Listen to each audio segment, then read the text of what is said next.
আসসালামু আলাইকুম, সবাইকে আন্তরিক অভিনন্দন।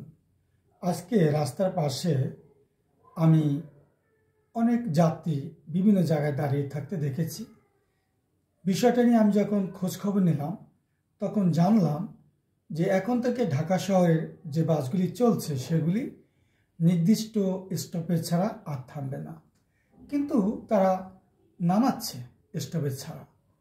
ছোট্ট একটি ঢাকা শহর, অপরিকল্পিত শহর, যেখানে 1 কোটি লোকের মানুষের বসবাস, এরকম একটি শহরে এই ধরনের অ্যাক্টিভিটিস বা সিদ্ধান্ত বা এই কাজগুলি কতটুকু ফলপ্রসূ হবে বুঝতে পারছি না।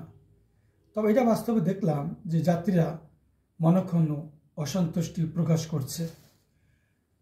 আমার অফিস এখানে অথবা আমার বাসা এখানে, আমার বাস স্ট্যান্ড হচ্ছে গিয়ে, স্টপেজ হচ্ছে গিয়ে এখান থেকে আরও 1 কিলো দূরে বা একটু কম বেশি হতে পারে।